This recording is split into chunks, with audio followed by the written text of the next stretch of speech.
En la mesa la presencia del doctor Gonzalo Chapela.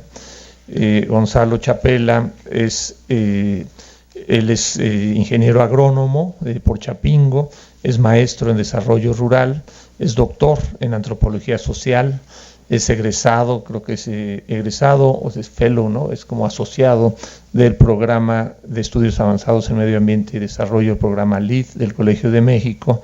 Ha dedicado una parte importante de su vida a trabajar en la creación de instituciones o en la refundación de organizaciones, particularmente el propio Consejo Civil, del cual es miembro, la red de organizaciones campesinas, la red mexicana de organizaciones campesinas forestales, la red MOCAF, y también jugó un papel muy importante en el diseño y la instrumentación de la institución ambiental, pues una muy importante que nos ha regido, que fue la Semarnap con P, la Secretaría de Medio Ambiente, Recursos Naturales y Pesca, y también ha jugado un papel muy importante en el análisis de leyes, particularmente de todo el proceso de creación de una reforma integral de la ley forestal, pero también trabaja otros temas de agricultura, de proyectos con organizaciones campesinas, tanto organización como producción, y actualmente también es consultor de MRED. Vamos a escuchar una intervención de Gonzalo Chapela, en donde lo que le hemos pedido es que trate de enmarcar esta reflexión, primero que nos hace David de este marco global, este Zoom que nos hace Lucía a la parte específicamente de Amanalco, y lo que queremos pedirle a Gonzalo es que nos haga una propuesta de cuáles serían esos elementos que vamos a estar revisando a lo largo del año y medio que va a durar el seminario, pero digamos como una puesta en la mesa de cuáles son esos grandes temas hacia una política de Estado para el sector forestal y para los territorios forestales. Muchas gracias, Gonzalo. Y bueno, pues tienes alrededor de 30 minutos para tu exposición. Gracias. Gracias. ¿Con qué funciona esto? Así. Correcto. Bueno, lo bueno y lo malo de ir al final es que ya dijeron casi todo lo que iba a decir. Así que me la ponen difícil. Sergio también, no solamente David y Lucía. Suena muy fuerte eso de política de Estado, ¿no? Y como de discurso.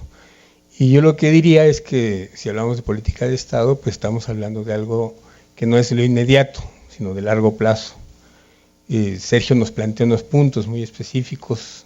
Entonces voy a tratar de peregrinar una agenda, diríamos, que pudiéramos ir desarrollando durante el seminario, pero también me gustaría concluir con algunas preguntas que el cambio de coyuntura nos está haciendo en este momento. Me parece que hay muchos procesos que nos generan más incógnitas de las que de repente estamos manejando. Entonces esa parte me gustaría al final dejarla y tal vez inquietar con eso la discusión en algún momento. Pues cuando hablamos de política de Estado estamos hablando de proyectos de nación que tienen, en el caso forestal, pues una expresión. Acá, pues yo puse en esas líneas, no sé si se alcanza a ver desde allá, pero México ha pasado por varios proyectos, ¿no? El proyecto de la reforma, que es el mismo de Porfirio Díaz, el proyecto de la revolución, que es una ensalada del anterior con algunos elementos nuevos. Luego nos vamos está la guerra, está la Segunda Guerra, hay necesidad de alimentos, hay necesidad de producción. México encuentra una oportunidad, se genera el famoso desarrollo estabilizador, pero también el modelo de sustitución de importaciones. Se nos viene la crisis en los 80s y el consenso de Washington que nos cae encima. Y ahora últimamente pues estamos viendo, algunos dicen que es un final caótico del consenso de Washington, con quién sabe qué resultados que vienen allá.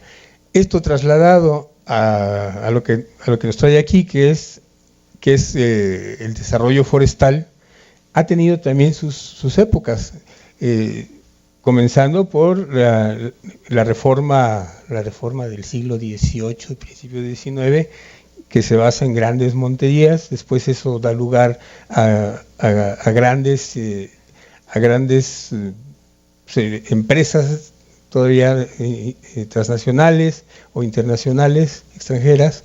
Después hacen una transferencia a empresas mexicanas, viene el periodo de las concesiones. Esto hasta los 80, ¿verdad? Es parte de la secuencia que nos estaba diciendo Sergio. Ahí después, digamos en los 90, hay una involución en donde dicen ya vienen los privados que sí saben, los campesinos mejor váyanse otra vez. Y después, por eso pongo una flechita ahí que brinca, es como una especie de equilibrio, ¿no? Cada uno de estos va teniendo sus leyes forestales, ¿no? La ley de Miguel Ángel de Quevedo, la ley del 42 y 47 para las concesiones, la del 60 para las unidades, para las paraestatales, la del 86 para donde ya están las comunidades, la del 92 que es la desregulación total y que nos asustó tanto, la del 96 que viene un poquito a tratar de equilibrar, y la de 2003 que la verdad no le vemos demasiado propósito más que reforzar a la CONAFOR básicamente. Va al revés, ¿verdad? Bueno, no voy a detenerme en esto, pero sí quisiera decir que tenemos muchas fortalezas. David ha dicho varias de ellas, sobre todo Lucía nos ha mostrado en la realidad. Y yo creo que sería injusto decir que no hemos avanzado nada. Nos hemos metido desde los principios de los 90, desde los 80, desde el campo, desde la discusión de leyes, de políticas, y hemos avanzado muchísimas cosas. Nos quejamos del pago por servicios ambientales de no hacer nada, pero hemos logrado que se cambiara por un pago por servicios ambientales de sí hacer. El Prosimaf no salió de la manga de algún funcionario del Banco Mundial, sino que fue producto de experiencias, de evidencias, de una lucha que se ha dado larga también, ¿no? Sin embargo, pues si tenemos que decir medio vacío, medio lleno, no sé qué podemos decir, pero la producción la dejamos lo más alto en el año 2000 y cayó. La cantidad de superficie bajo manejo igualmente va en paralelo. Y si bajó de 12 millones de hectáreas a 6 millones de hectáreas la superficie bajo manejo, no quiere decir que esas 6 millones de hectáreas se fueron a descansar, sino que perdieron la gobernabilidad y los criterios técnicos de manejo. Dicen que hemos reducido la tasa de deforestación, pero la verdad es que yendo al campo y considerando ese parámetro que es realmente muy pesado de la reducción a la mitad del área bajo manejo técnico, es muy difícil pensar que no ha habido más deforestación y más difícil pensar todavía que no la va a haber en el futuro. Me parece que las causas subyacentes de la deforestación están ahí, muchas de ellas se están incrementando y pues así tenemos esta panorámica. Cuando vemos la ilegalidad, estamos hablando de por lo menos 30% y según el procurador de Profepa, el 70% de la madera que circula en el país es ilegal. Eso dijo. A mí me parece un poco exagerado. Pues me parece un poco exagerado, pero la Red MOCAF hizo un estudio de percepción que también, hablar de esto es como decir, bueno, ¿cuántas toneladas de marihuana se producen en el país? Es muy difícil, pero sí, en este estudio de percepción, pues llegaron a una cuota de un 60% más o menos de madera ilegal que circula en el país. Y eso pues es bastante grave, ¿no? En fin, podemos revisar, creo que el seminario en parte se va a tratar de eso, de en qué situación estamos, y eso nos va a dar pues los argumentos para poder sostener en una arena de disputa por las políticas públicas, nos va a poder permitir sostener estas posiciones, ¿no? Ahora, no solamente se trata de decir estamos bien o estamos mal, sino tendríamos que ir puntualizando para cada uno de los aspectos cuáles son las barreras que nos tienen ahí parados.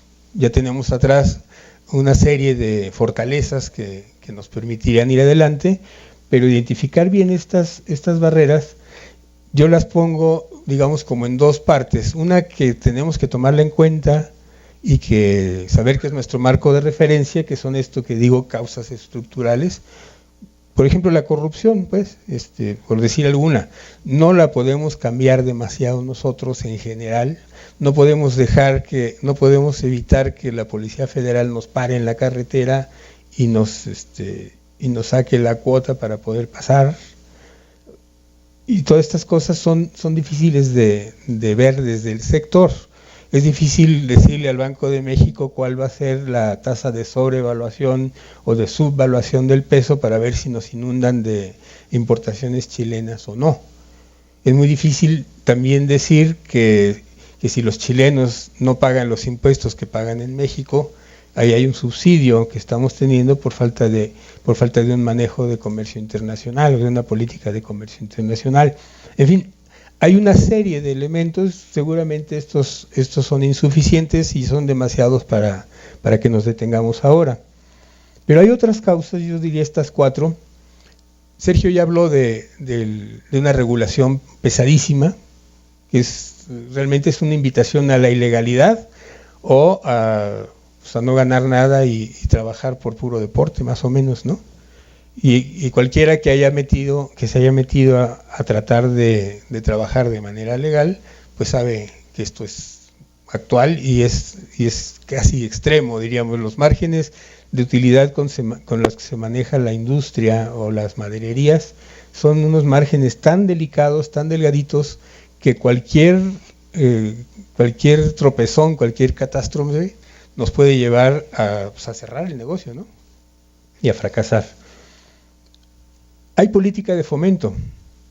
Bueno, cuando comenzó el PRODEFOR, antes del PROCIMAF todavía, estábamos muy orgullosos de que ya teníamos 200 millones de pesos y llegó a estar a 7,000 millones de pesos el presupuesto. Es un incremento muy, muy, muy sustancial y no sabemos en los últimos años y los que siguen, pues eso de que este año el presupuesto para 2017 le está bajando 60%, 59.7% al presupuesto de la CONAFOR, pues no es decir que es un pequeño accidente y que con menos vamos a hacer más y estas cosas tan fácilmente.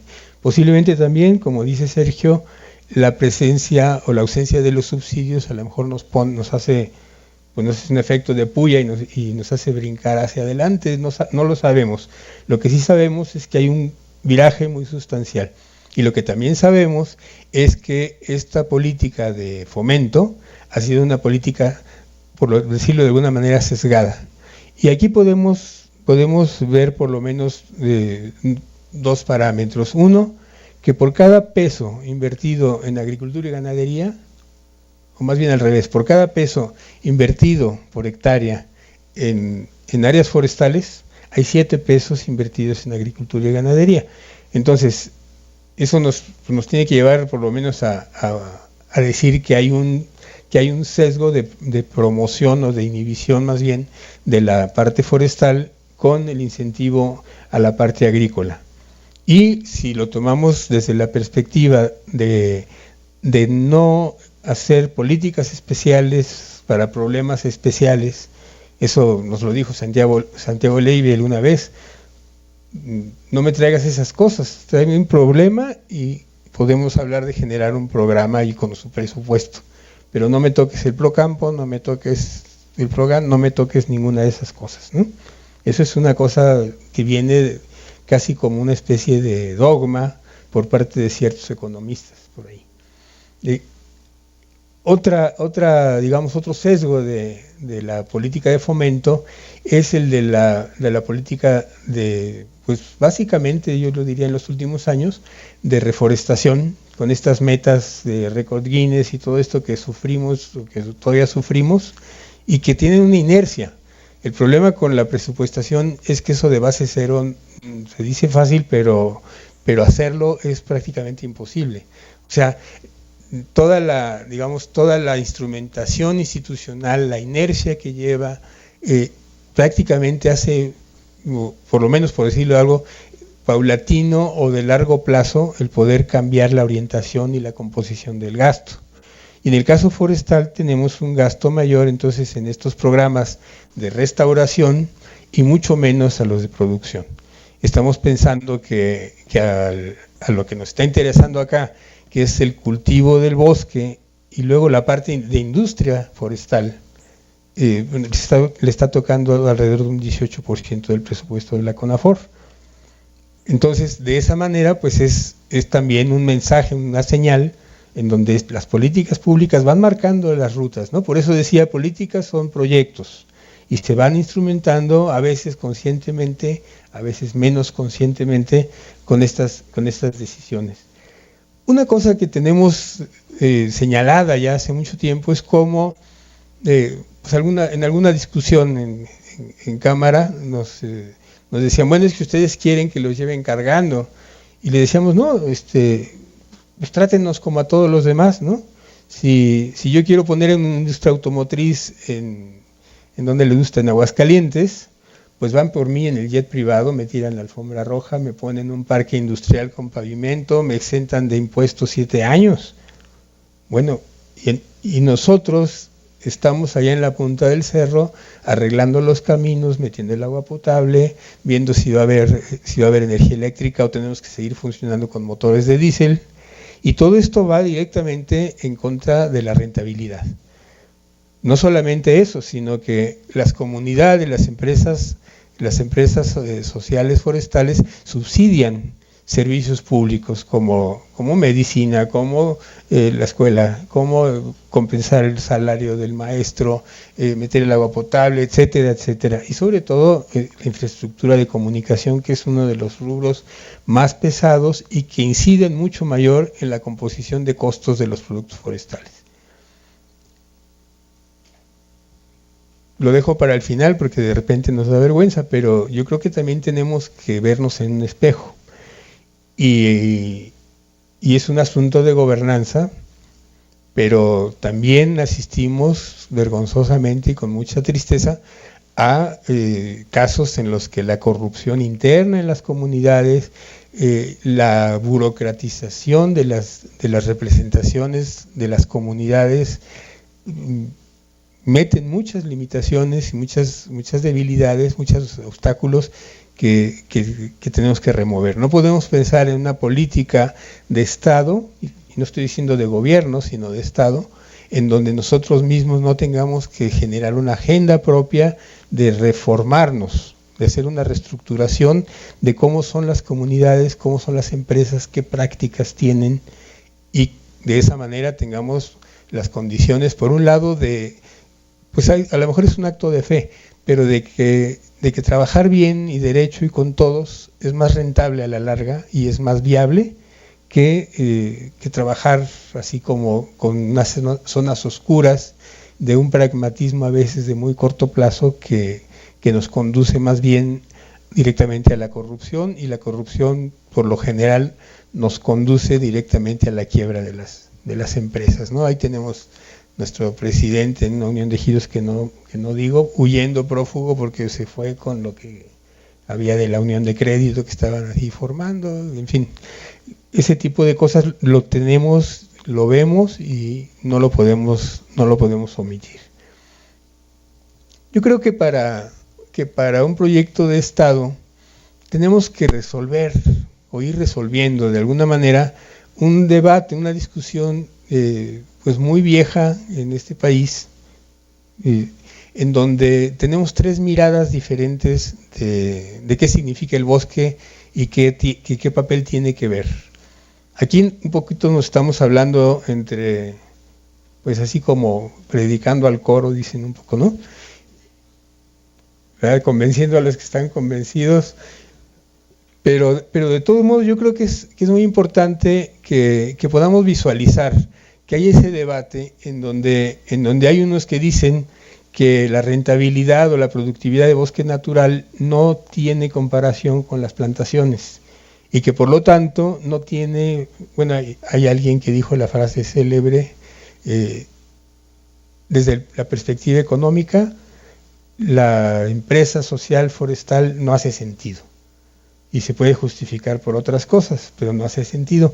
Y me parece que ya tenemos suficientes evidencias como para decir que sí hace sentido, inclusive en las condiciones adversas en las que se desarrollan las empresas comunitarias o las empresas sociales forestales en este momento. La conclusión, si aceptáramos que las plantaciones son la única forma válida de producir materia prima, pues llevaría entonces a decir, bueno, ¿y entonces qué hacemos con los bosques naturales y con la gente que vive ahí? Bueno, pues que se vayan al otro lado, pero ya no lo están cerrando, pues que se vayan a las ciudades, pero ya no caben. Tenemos una tasa de desempleo que va creciendo, ¿verdad? Y entonces, ¿qué hacemos con la gente? ¿Y qué hacemos con los territorios, además? Porque ya sabemos lo que pasa cuando se quedan abandonados. No solo ahí en el Nevado de Toluca, sino en muchos otros lugares, ¿no? Entonces, ahí está esa discusión con la eficiencia de las plantaciones. Y bueno, hay otros que dicen, pues eso está muy bien, déjenlo para y pongo comillas aquí, la conservación. Como que pensáramos que la única forma de conservar fuera no tocar. Y sabemos hoy que el 60% ahora en vísperas de la conferencia de biodiversidad, que alrededor del 60%, ahí Pedro Álvarez nos va a poder sacar de errores, pero 60% de la superficie que está decretada para protección no tiene plan de manejo. Ya no digan si se cumple o no se cumple, o sea, hay las inversiones para que se pueda cumplir, simplemente no lo tiene. Las consecuencias de eso no puede necesariamente ser, o no podemos suscribir que con una declaratoria de área natural protegida, con eso ya se protege. Más bien, evidencias nos dicen que en algunos casos, en muchos casos, pues es lo contrario. Y a la vez también tenemos nosotros que reconocer el valor de las áreas que se dejan a procesos naturales de regeneración o de evolución. Tenemos que reconocer también que el manejo forestal tiende a simplificar el ecosistema y de alguna manera va en contra de la biodiversidad. Sin embargo, también tienen que reconocer otros que una buena cantidad, y no sabemos cuántas, es una evaluación que yo creo que valdría la pena hacer. En el caso de las comunidades de la Sierra Norte de Oaxaca, pues estamos viendo que 80% de las superficies autorizadas para aprovechamiento no se están aprovechando. Se dejan guardadas, están en condiciones difíciles, etcétera. Yo digo un número nada más así al acaso, ni me pregunten de dónde lo saco, porque aquí está de dónde lo saco, pero podríamos decir que tal vez el 30% de la superficie bajo manejo técnico o la superficie con permiso forestal está como reserva, de hecho, y no hay una política de conservación de áreas protegidas que reconozca y fomente las áreas protegidas dentro de áreas bajo manejo. Y Pedro, que es especialista en corredores biológicos, nos puede decir la importancia de que haya pequeñas áreas a una escala de predio de 2.000 hectáreas, de 5.000, de 20.000 hectáreas, que puede ser una comunidad, la importancia de que haya pequeñas áreas que están bajo conservación estricta, si ustedes quieren, por incapacidad o por voluntad, y el hecho de que en medio de esas áreas haya un bosque por donde se pueden mover los bichos y pueden conectar genéticamente un área con otra. Entonces tenemos una, vamos a decir, yo pongo la discusión en términos de todo lo que dijo David sobre la importancia del manejo comunitario, y al final de cuentas yo digo, el manejo forestal de bosque natural es social y ambientalmente no solo necesario, sino indispensable. Y el otro argumento, pues es que además es económicamente viable. O sea, no se requeriría, si se requiriera, habría que cargarlo, acomodar al lugar, pero no se requiere cargar con la producción bajo manejo de bosque natural. Entonces, todo eso nos hace pensar que nuestro proyecto es un proyecto que tome en cuenta estas tres miradas a la vez, pero que le dé una prioridad a la que nos está ocupando aquí, que es el manejo por las propias comunidades. Y cuando hablamos de comunidades estamos hablando de tal vez 6 o 7 hectáreas de cada 10, pero hay otra parte importante que es de propietarios privados que no hemos encontrado, creo todavía, una forma de jalarlos. Hablamos mucho de las comunidades, porque además es muchísimo más fácil trabajar cuando hay una asamblea, cuando hay una obligación de juntarse, cuando hay una prohibición, aunque se rompa, de vender o de fraccionar las áreas forestales. En la ley agraria eso no está permitido, aunque se haga, ¿no? Entonces, pues nos da mucho por hablar de ejidos y comunidades, y yo creo que un reto importante es cómo subir estas otras formas de propiedad en un proyecto. Según yo, 3 rasgos habría que, y los propongo pues para el seminario. Una, este equilibrio de miradas, de enfoques.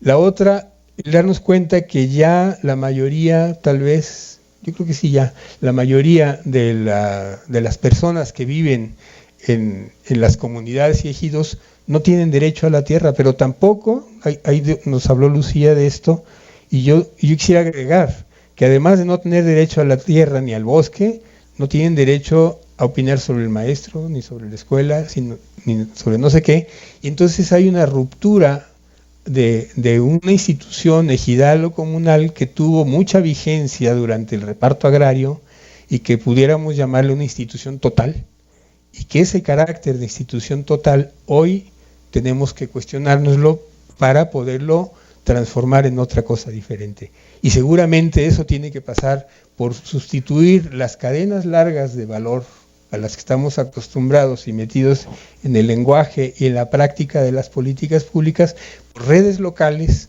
en donde se quede la derrama económica, pero también las oportunidades de trabajo. Me parece que es uno de los grandes desafíos del siglo XXI. Y luego el otro, que es ya no ver la república forestal, sino saber, darnos cuenta y asumirlo en nuestra práctica y nuestro discurso, que son territorios con bosques, pero con múltiples actividades, y múltiples necesidades, múltiples agentes, y múltiples también intereses que pueden competir unos con otros. No me voy a detener en esto ya, pero sí quisiera plantear que esto no lo inventé yo, sino que han sido las discusiones que hemos tenido durante tantos años que me hacen plantear 8 temas específicos como para contenidos de una agenda que nos vaya llevando a elaborar una política de Estado para el sector. Hablaba de los activos públicos, del problema de la regulación, de la ilegalidad, y para todas estas cosas vamos teniendo una serie de elementos, ¿no? El tema de los servicios técnicos, yo me distanciaría un poquito de Sergio, diciendo que sí necesitamos que se fortalezcan los servicios técnicos, pero ver cómo le hacemos para que no dominantemente o por lo más generalmente sean los enemigos de las comunidades, y que suceda como en muchos casos se han convertido, se me ocurre una palabra muy grosera, entonces no la voy a decir, pero como los administradores de las comunidades y no sus servidores de las comunidades. Y esto es algo no tan fácil porque ya en las UCODEFOS desde el 86 lo tuvimos. Se supone que eran servicios técnicos pagados por los dueños de los bosques y se convirtieron en los dueños de los bosques. Entonces ahí tenemos este problema. El tema del arreglo institucional, justamente si queremos ver esta mirada territorial, tenemos que verlo también en cómo nos movemos con las otras actividades y con los otros agentes, y además con las instituciones y las plataformas de acción y de concertación que tenemos en las regiones. Y bueno, ya planteamos lo del tema de presupuesto y de la política de comercio. Entonces, como ven, tenemos una serie de puntos específicos para abordar cada uno de estos 8 temas, y tenemos una serie de orientaciones generales que nos pueden ir armando una agenda. Pero no la vemos ahorita, nada más se las voy a mostrar así pasando, para tratar de llegar más o menos con tiempo al final y no cansarlos tanto, ¿no? El tema de la legalidad, no mencioné antes porque lo quería mencionar un poquito más, el tema de las salvaguardas.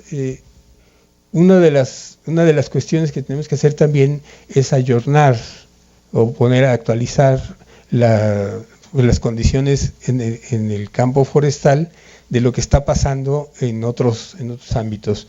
Y aquí no podemos omitir que hay una reforma en materia de derechos humanos en 2011, pues que es resultado de todo un proceso, de luchas, de muchas cosas, y que sigue.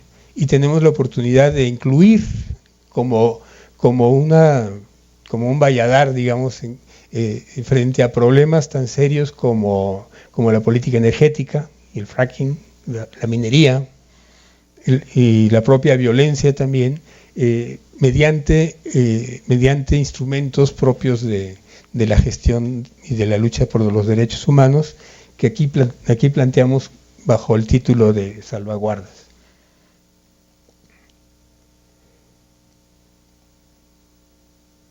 Bueno, quiero terminar dejando preguntas hacia lo que sigue, no hacia el sexenio siguiente, no hacia el año que entra, hacia el año fiscal próximo, sino cómo nos manejamos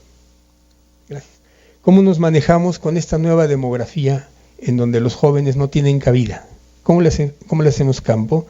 Cuando además vienen los otros jóvenes muy probablemente del otro lado. No es que el señor Trump va a inaugurar las exportaciones, ¿cómo se llama? Las repatriaciones forzadas, las expulsiones, ¿no?